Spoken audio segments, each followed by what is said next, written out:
dry. It is dry. Hello, everyone. If you had told me that I was going to be filming this video back 2 years ago, has it been 2 years? Yeah, 2 years ago when I read Six of Crows. What are we talking about today? Unfinished fantasy series that will be getting some sort of continuation within this year. The reason that I really started this book channel, as you guys might know, is that I read Six of Crows and I lost my mind, and I hadn't lost my mind about a book in a really long time, and I needed to talk about it, so I turned to YouTube.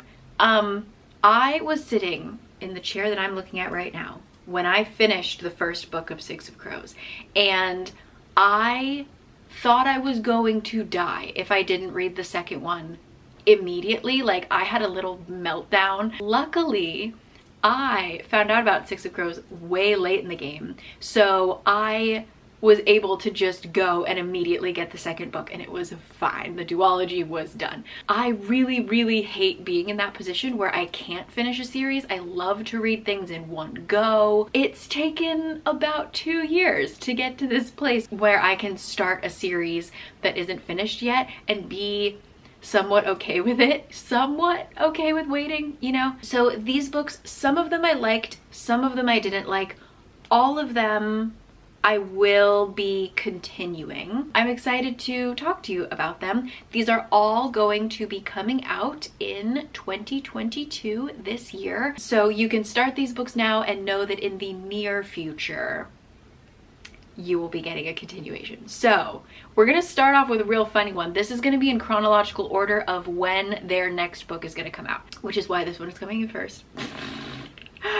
These Hollow Vows. So I made an entirely separate video all by itself for this little book. These Hollow Vows, the second book of this series. I don't know if it's a duology. I don't know anything about it. It's coming out in July of 2022. So These Hollow Vows, I think, let me see if I can read some of your comments on this video. It's basically, this book sounds like the author took plot points from all the fairy books, wrote them down on paper strips, and threw them in a hat. It is a mishmash of every book you've ever read, basically. It is about a girl who lives in the human realm, and she goes to the fairy realm because her sister got like sold to the fairy king, and then I can't tell you anymore. I literally, like, I just watched the video. There's a goblin who gets like about a page of the book, but for some reason that is the character that I remember the most in this series. Meanwhile, the goblin is standing there and he's like, I think this might be a trap. Just going out on a limb here. I think the fairies might be tricking you. There is the dark bad boy prince. There is the golden goody boy prince. It's got it all. It was hilarious because I thought that the plot like didn't make sense, and it was so clearly written just to like check the boxes of all of the tropes and stuff like that. Was it an okay time though? Sure. I'm gonna read the second one just because I want to see where's she gonna take this, where's it gonna go. And so yeah, that's These Hollow Vows. Literally, like, save it for a beach read. I don't know, if you're in a reading slump and you just want to read a fantasy but you don't want to get too invested, These Hollow Vows didn't do it for me, but might do it for you. July, you're gonna get a continuation. Next up, this is the final book, and this, I'm still so angry about this. The Inheritance Games. The final book comes out August 2022. I could have sworn this was meant to be a duology. I don't know when it became a trilogy. The Inheritance Games isn't a fantasy. It is young adult though. Maybe I should change the title of this video. Okay. The Inheritance Games, I would compare it to like Knives Out, or many people have said, is it the Westing game or like Clue? We have one girl who is going through life. She lives with her sister. She goes to school one day and gets called into the principal's office because someone is here to pick her up to bring her to the reading of a will from this old man that she's never met, but apparently she's on the will and they need her there so that they can read the stuff, right? Similar to Knives Out. She gets to the reading of the will and she is given all of this man's money, like $40 billion, or like just an obscene amount of money. And the only thing that she has to do is live in the family manor for a year. And then she's fine. She gets her money. She can do whatever she wants. The family, who she has never met, is very confused, angry, one might say. And we also learn that the old man was rather eccentric, and so he kind of trained his 4 grandsons to always be looking for riddles or clues, and the house has a lot of like trapdoors and hidden staircases. And so she is trying to kind of figure out, number one, why did she get all this money? Like, what is her connection to this man? She's also trying to stay alive, because wouldn't put it past a family to kill this random girl for like $40 billion, right? There's just a lot of mystery, and it turns out that with the will, all of the grandsons got like notes or something, so like there's a mystery. She doesn't have all the clue. I don't know. It was just a pretty good time. I thought that the second one dragged, because like I said, I think that this was meant to be a duology. I really enjoyed the first one though, so I would highly recommend it. I'm hoping that the trilogy finishes what the first book kind of started and gets that energy back, because it was a good time. And yeah, so I am definitely looking forward to August. If this becomes a 4th book, I swear bad things are gonna happen to the author, because she needs to finish this. So that is the Inheritance Games trilogy, August 2022. I am so excited to talk about the next one because I just finished it. This is a magic steeped in poison. I posted it on my Instagram and everyone agreed that the cover is amazing. Oh my gosh, I just had so much fun with this book. It is a fantasy. It takes place in China. It's Chinese inspired. It basically follows this one girl, and the magic system that we're dealing with all revolves around tea. So they introduce this concept that I'm not going to try and pronounce, but they're basically like tea masters. At first it was just sort of like, oh, they are dealing with potions, so like you can make a tea that makes you brave, or you can make a tea that makes you fall asleep or like forget things, whatever. So I thought that that was kind of how much the magic went, but it actually goes a lot further than that, and there's like this really cool connection between the tea master and the person that they're brewing it for, and you can like go into this like extra dimension. Oh my god, I really loved it. Basically her mother was poisoned, her sister is dying from the poison, and she gets a letter saying that they're having this kind of competition for who's going to be the next official royal tea master of the emperor. And she thinks, okay, I'm gonna go. Technically she's not the apprentice, her sister is, but she kind of like just steals her sister's invitation.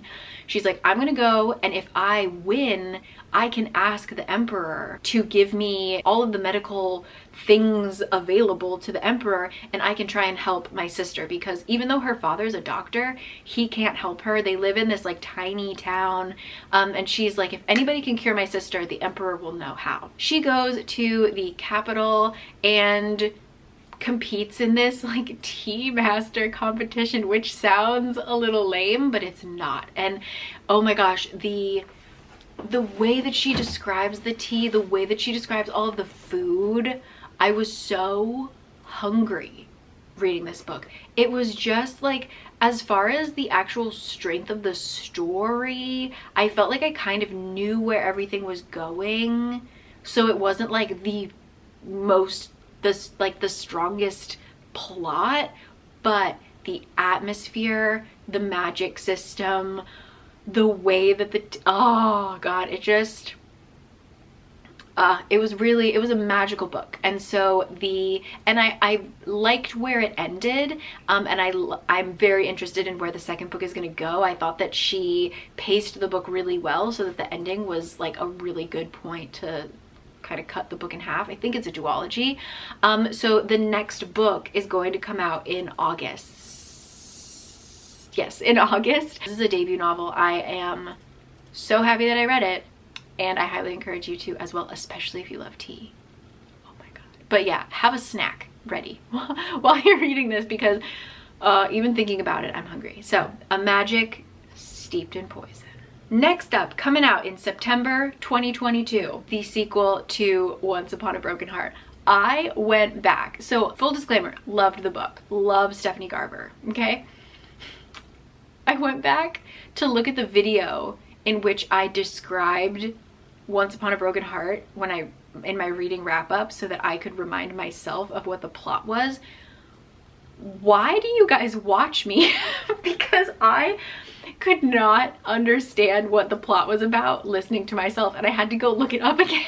This is one of those books where like it's very easy to spoil, I guess, so I can't give you too much information, but man, I was vague talking about this, and I'm gonna be vague again. Once Upon a Broken Heart takes place in the same universe as Caraval, which is a trilogy that I also recommend. It's very young adult, like it feels so whimsical. I always say this about Stephanie Garber's writing, but like she really writes fairy tales, and like every little detail that she puts in, even the names of things that they eat, you know, like candy and stuff like that, is so magical.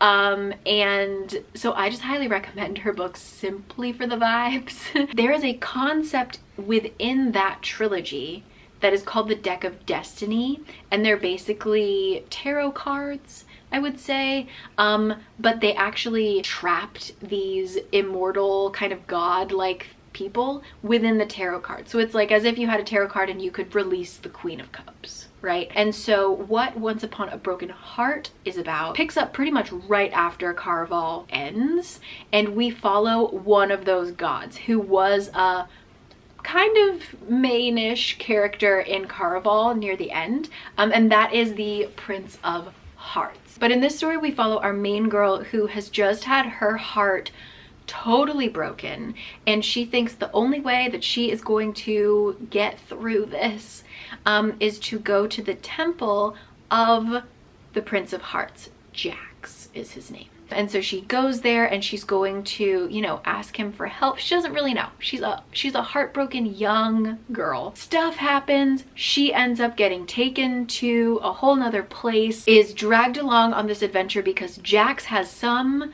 plan, some trick up his sleeve, and she becomes kind of a part of his plan. And I don't know, like, this is why I say that I don't know why you watch me for the plot, because I just can't tell you about this book. It was just really good. I think if you are looking for a very just like whimsical, how can I sell you on Stephanie Garber's writing other than like just please read it and give it a try. It just really feels like you're reading this wonderful little fairy tale. Definitely read Caraval first, because it totally spoils Caraval and you need to know the characters. And I really don't know where this is gonna go. There's like I definitely need to read this before I read the next book in the series, because I've completely forgotten it. But I remember it being a cliffhanger ending, but I also remember like not knowing where this story was gonna go, because Jax doesn't let us in on his plans, and so we're kind of like as much in the dark as our main girl is.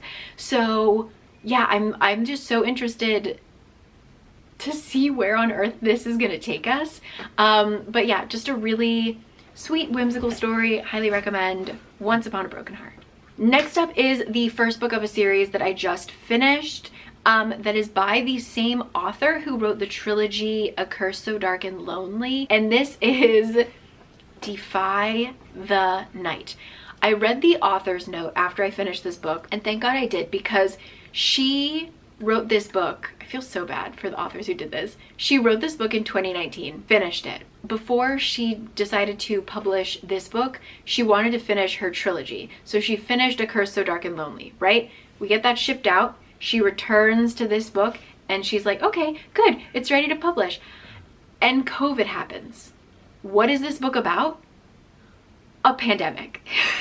I feel so bad for her because reading it now with like what we've lived through, it has it just like really changed how I felt about the book, which is just, you know, what are you gonna do? It is about a kingdom that is suffering from this really horrible fever and they can't figure out how to cure it. They have a medicine. You use this one particular flower that is only grown in 2 of the kind of provinces, I suppose. Of course, everybody gets like a set amount of the medicine, but then the rich can buy more. So there are some people who are like, not overdosing, but like taking way too much of the medicine, like way more than they need. And then there's all these people who can't afford the medicine, so they're dying. I thought the idea was really interesting, but just kind of like now with like yeah, it was just like a kind of rough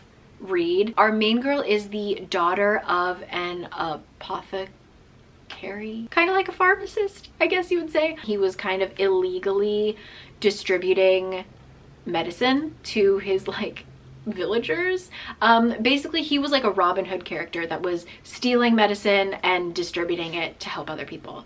And so she has kind of kept that up after his death, and she works with her partner Weston, names, and they are really risky. They steal from the palace. They go into the royal quarter and steal medicine almost every night, and they do these rounds and they go and deliver medicine to anybody who needs it in their village. I thought that the twists were quite funny because she positioned all of her twists to be like, I knew a twist was coming, but I knew that like only one of 3 things could happen. And then she would do like a fake out kind of thing where I was like, oh, I knew it, I was right. And then I was like, oh no, I was wrong. And then I was like, wait, but I was right, but I was wrong, but I was right. I appreciated that she kept me on my toes as far as the twists go. But at the end of the day, this is a book about like a very young king and his very young brother who is like his top advisor. It's basically like these 2 20-something-year-old boys trying to run a kingdom in the middle of a pandemic. And then there's like all of this greed as far as trade, because the provinces who own the flower that makes the medicine are charging everybody a ton of money, and then war can very easily break out because of blah, blah, blah, blah, blah. Anyway, I'm interested to see how it continues. I definitely think there was interesting commentary on like just like how difficult it is to be in a governing position during especially like a pandemic, when it comes to there's a limited supply of medicine going on. I don't know, like it was a difficult one. I enjoyed it. I had a good time with it, but there was still kind of just in the back of my mind the whole like COVID thing. So yeah, I do think that was just really sucky timing on her part. Like man, I feel bad for her, but I will still definitely continue it. And the second book is going to come out in September of 2022. That is Defy the Night. I'm so sorry that I kind of went all over the map with that one, but it was just like a you know. Defy the Night, coming out 2022. Next up, also coming out in September of 2022, is the continuation of Lake's Edge. So this is a book that I read a couple months ago. I was so excited because the cover looked so good. And to be honest, I was a little bit let down at the end. So I am very interested in reading the second one just to see how she picks it up, because oftentimes, like if it's a duology, oftentimes the middle is going to be your weakest point. So I am willing to give her that like kind of meh second half of the first book to see how she kind of wraps it up and ends it. So Lake's Edge is about 2 siblings, our main girl and her little brother. They were adopted basically by this woman because they were found abandoned in the woods, and they're just like living a pretty normal life in this small little village. And in this world there is like the goddess of light, and then there is the, you know, Lord of Darkness, as there always is. And so obviously we like the light lady, and any form of darkness is seen as bad, which, okay, we're on board, fine. Why can't they just live a normal life?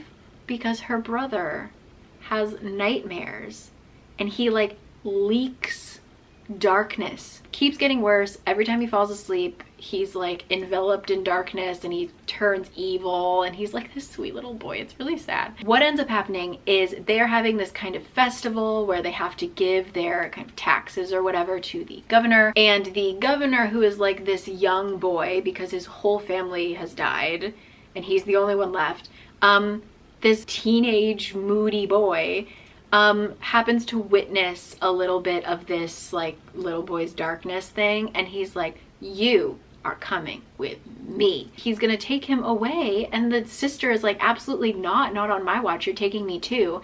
And so they get dragged to the manor. We start to learn about this blight or whatever that is going across the land, killing everything. There's just this darkness spreading. They think that they can like use the boy's darkness to help cure it. It was good, it was intriguing until about 3/4 of the way through, and then the magic is just confusing and not really exciting.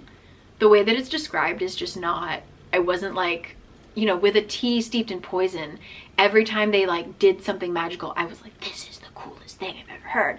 But with Leg's Edge, it was kind of like, and then they did the thing, and I was sort of just like, oh god. Like I said, I'm gonna give the ending a pass because I think that the second one will pick it up and hopefully run with it well. But if you are looking for a kind of gothic-y, it all takes place in this like creepy old manor, I would give it a try. It just wasn't my favorite. Yeah, if you just like are looking for a young adult fantasy that you haven't read yet, give Leg's Edge a try. It is continuing in September and it's a duology, so hopefully the ending will pick up the slack, okay? Next up, our final September of 2022 is the continuation of Kingdom of the Wicked. I absolutely thought that the book ended. So there's Kingdom of the Wicked, Kingdom of the Cursed. I was so done with Kingdom of the Cursed that I was skimming it, and at the end I absolutely thought that it had concluded and like it was a duology. And so when I heard that there was another book, I was like, how is it continuing? And then I went back and I checked and I was like, oh no, it definitely didn't end. Read that ending wrong. Kingdom of the Wicked is difficult to explain because I feel like the second book is so different from the first book. It takes place in Sicily, so there's a lot of food involved, and it's about twin sisters who are witches, but they are not allowed to use their magic. And so one day, one of the twins goes missing, is either found, no, they never found her body. Anyway, we think she's dead. The other twin decides that something like not right went on, and the only way that she is going to find her sister is if she summons a demon. And so she summons a demon, but witches and demons are like total enemies. There's this whole lore that gets explained in the book about why they are enemies, but she summons a demon and they end up trying to solve the mystery of her sister's disappearance, which just doesn't make any sense now that I'm like after reading the second book when it's so different. Anyway, I think they call it young adult, pretty sure it's new adult. I would say the second book is definitely like, she just wanted to write a romance book, which is fine. But yeah, just as a warning, it's like the plot is not there. It's like the first book is all about food and how much this demon, is it cannolis? I think the demon really likes sweets. So that's what the whole first book is about. And then the whole second book is just a romance book. And that's why I think that I just like missed the ending. This is a real you either love it or you hate it book. This is by the same author who wrote the Stalking Jack the Ripper series, I guess. She's well loved. I had no issue with her writing style. I just didn't like the plot. But yeah, there's witches, there's demons, there's cannoli, there's so many descriptive passages about pasta. And then I thought that her depictions of hell were really interesting. So yeah, there's a lot of the like princes of hell, the 7 deadly sins, all that fun stuff, wrapped into one. So will I finish it? Yes. Do I need to reread the series? Absolutely, because I clearly missed the second book. Anyway, let me know your thoughts about King of the Wicked, because I just don't know where I stand. I'm just confused by that book. Next up, want to talk about a confusing book. October 2022, the Atlas 6 is getting the sequel, the Atlas Paradox. So I talked quite at length about my thoughts on the Atlas 6 in my October reading wrap-up, if you want to check that out. The Atlas 6, the concept, 10 out of 10. It is about a world in which the Library of Alexandria has burnt down, kind of like the world we're living in, except it actually was more of a fake your own death situation. There was just too much knowledge in the Library of Alexandria. There was ancient magic and like all this stuff that we don't know in present day. And people thought that it was just, there was too much power housed in this library. So they fake burnt it down, hid it, and now there is this society that protects the Library of Alexandria and controls who has access to this knowledge. So like that whole concept of like who has access to knowledge and resources is a really interesting thing in and of itself. But our story really follows these 6 different characters, all of which have magic. This is a world where people have different skills, and you have like a very specific skill. Like some people are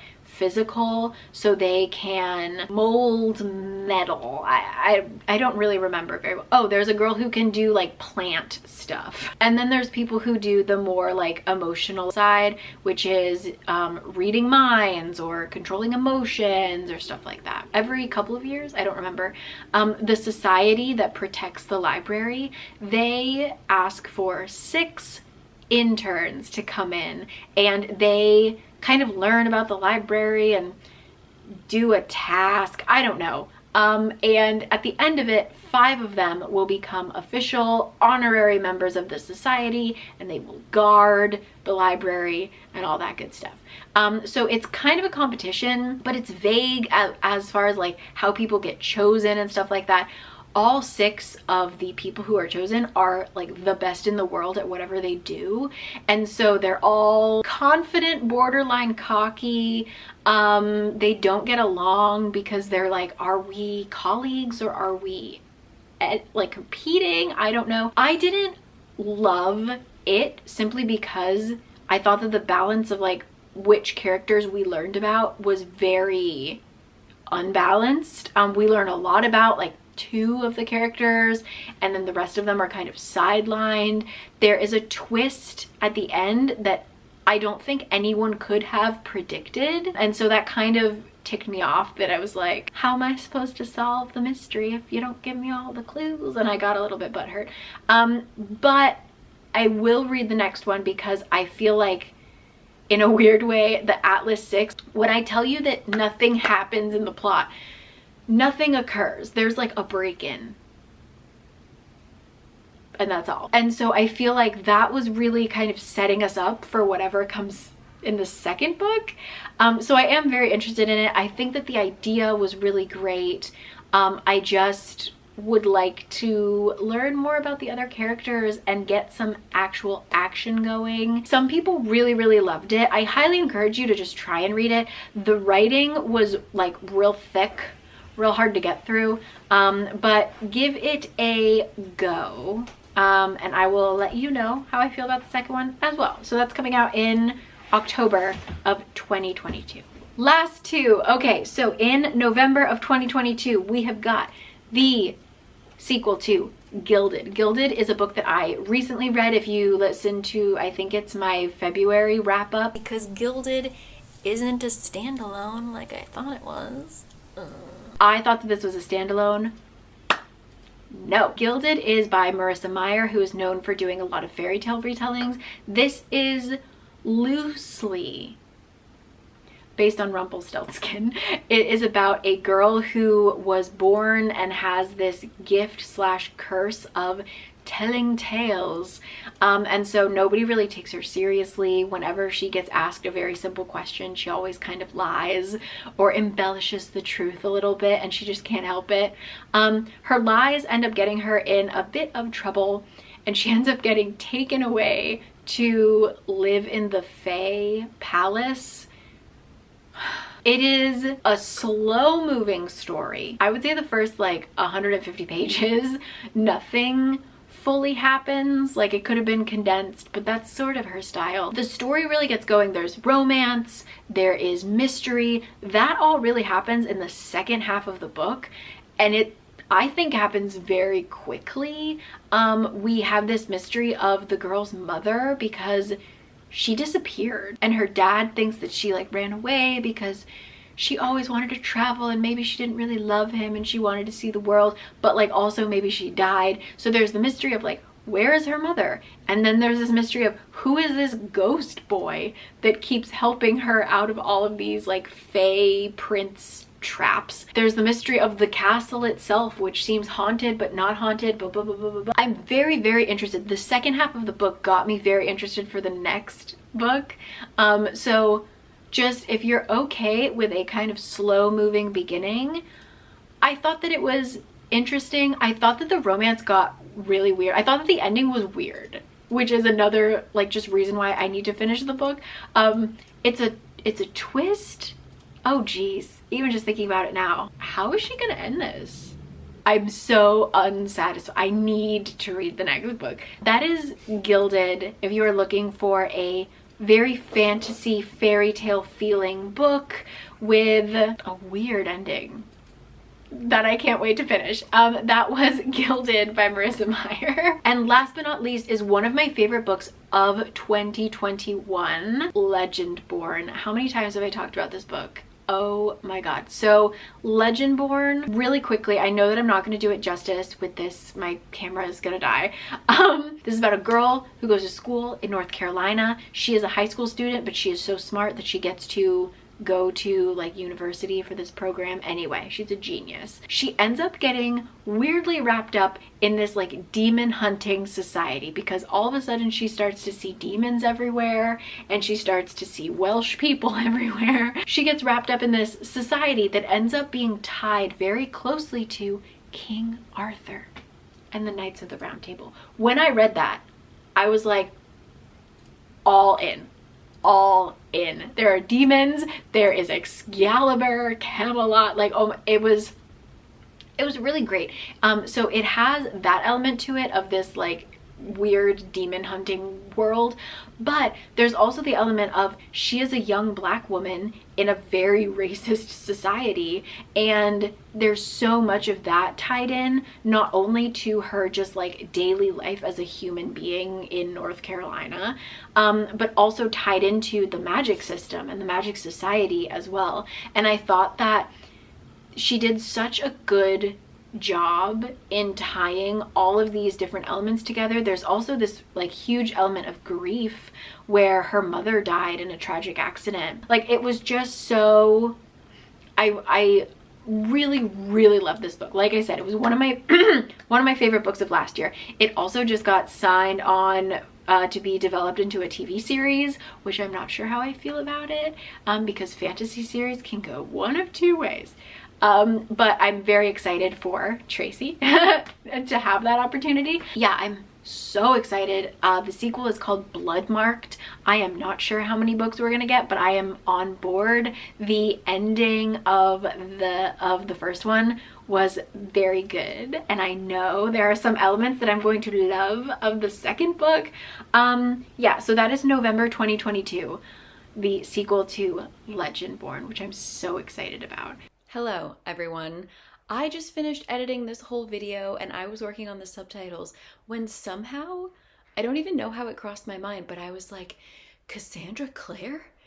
Chain of Thorns? And yes, indeedly, I definitely forgot that this book was coming out. Cassandra Clare's latest addition to the Shadowhunters world, the Last Hours trilogy, is getting its last book in November of 2022, November 1st. It is so difficult to tell you what this trilogy is about. If you don't know what the Shadowhunters world is about, it's about Shadowhunters are descended from angels. Their job is to hunt demons. Normal people, aka mundanes, can't see them. So they live in like this very secluded, very small world. And in this particular trilogy within the world, we are in London. This takes place pretty much maybe like 2 decades after the Infernal Devices. So please only read this after you have read Infernal Devices. You don't need to read Mortal Instruments. You don't need to read the Dark Artifices. This actually takes place the next generation, so all of those characters are like adults, which is kind of weird. And so our current generation of these young Shadowhunters are living in a society where the demons like haven't been around, and which is good for them to like grow up living a comfortable demonless life. But when they, of course, all come and attack at the same time, they haven't practiced, like they haven't hunted and fought demons before. So there's that whole issue of like, where are these demons coming from? There is a whole nother issue that's a little bit spoilery that I can't talk about. There is, of course, this like horrible love story that just doesn't work out. I do love Cassandra Clare. So I did really enjoy the first 2 books. I think that the ending of the second book, it's like where we're supposed to leave off at a cliffhanger. I thought it was a little eye-rolly, too much Cassandra Clare, like the amount of yearning and like this couple just can't be together because of stupid circumstances. She's pushing it. She's pushing it. But I'm interested in the story and I just love the characters and I love the setting, and yeah, so that is also coming out. Chain of Thorns. It's Chain of Iron, Chain of Gold, and Chain of Thorns. So yeah, sorry that I left that out. That is also something I'm so excited for, and I'm gonna pre-order it right now after I'm done re-editing this video for you. So yeah, that is all. Back to the past. I am excited to hear what you think about these books, and I will talk to you next time. I always feel like I don't sell these books very well, but I enjoyed them all. I just highly recommend A Magic Steeped in Poison, Once Upon a Broken Heart, if you've read Caraval first, and Legendborn.